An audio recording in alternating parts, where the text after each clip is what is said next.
You see, what stands between us and achieving even our most ambitious dreams has far less to do with possessing some magical skill or talent, and far more to do with how we approach problems and make decisions to solve them.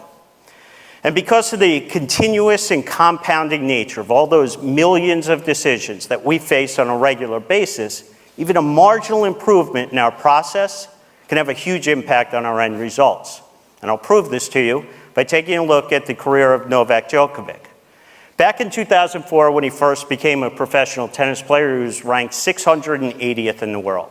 It wasn't until the end of his third year that he jumped up to be ranked third in the world. He went from making $250,000 a year to $5 million a year in prize money alone, and of course he did this by winning more matches.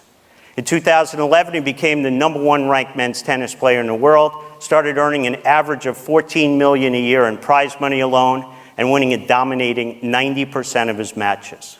Now here's what's really interesting about all of these very impressive statistics. Novak doesn't control any of them. What he does control are all the tiny little decisions that he needs to make correctly along the way in order to move the probability in favor of him achieving these types of results. And we can quantify and track his progress in this area by taking a look at the percentage of points that he wins. Because in tennis, the typical point involves 1 to maybe 3 decisions. I like to refer to this as his decision success rate. So back when he was winning about 49% of the matches he was playing, he was winning about 49% of the points he played. Then to jump up, become #3 in the world, and actually earn $5 million a year for swinging a racket, he had to improve his decision success rate to just 52%. Then to become not just #1, but maybe one of the greatest players to ever play the game, he had to improve his decision success rate to just 55%. Now, I keep using this word just. I don't want to imply this is easy to do. Clearly it's not. But the type of marginal improvements that I'm talking about are easily achievable by every single one of us in this room. And I'll show you what I mean. From kindergarten all the way through to my high school graduation, yes, that's high school graduation for me, every one of my report cards basically said the same thing. Stephen's a very bright young boy. If only he would just settle down and focus. What they didn't realize was I wanted that even more than they wanted it for me. I just couldn't. And so from kindergarten straight through the second year of college, I was a really consistent C minus student. But then going into my junior year, I'd had enough. I thought, I want to make a change. I'm going to make a marginal adjustment.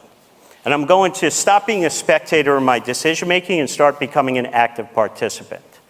And so that year, instead of pretending again that I would suddenly be able to settle down and focus on things for more than 5 or 10 minutes at a time, I decided to assume I wouldn't.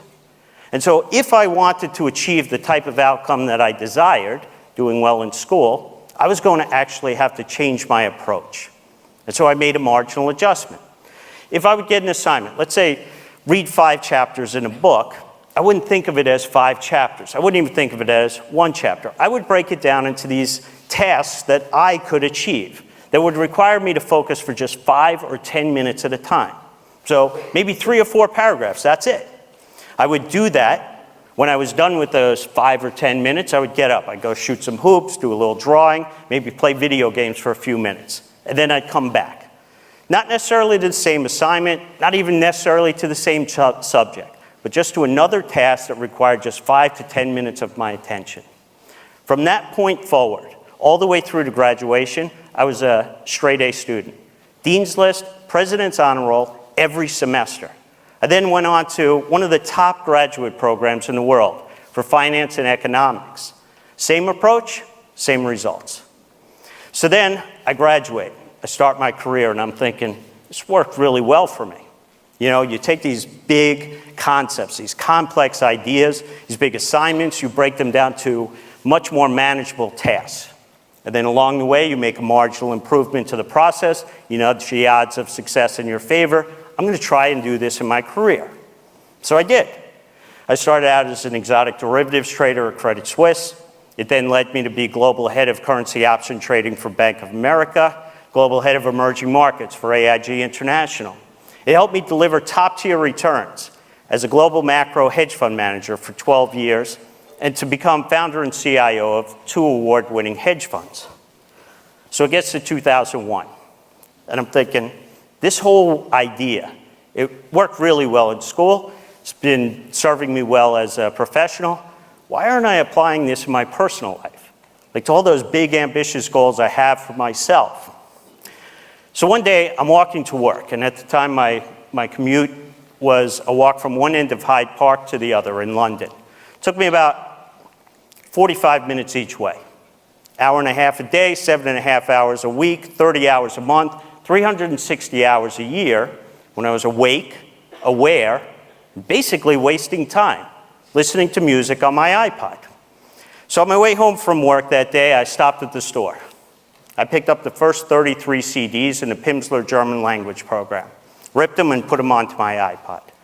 But I didn't stop there. Because the truth of the matter is, I'm an undisciplined person. And I knew that at some point, I'd switch away from the language and go back to the music. So I removed that temptation by removing all of the music. It left me with just one option: listen to the language tapes. So 10 months later, I'd listened to all 99 CDs in the German language program, listened to each one 3 times each. I then went to Berlin for a 16-day intensive German course.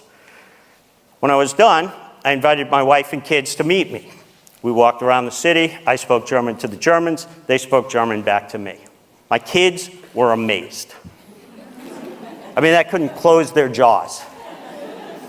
But you and I, we know there's actually nothing amazing about what I just done.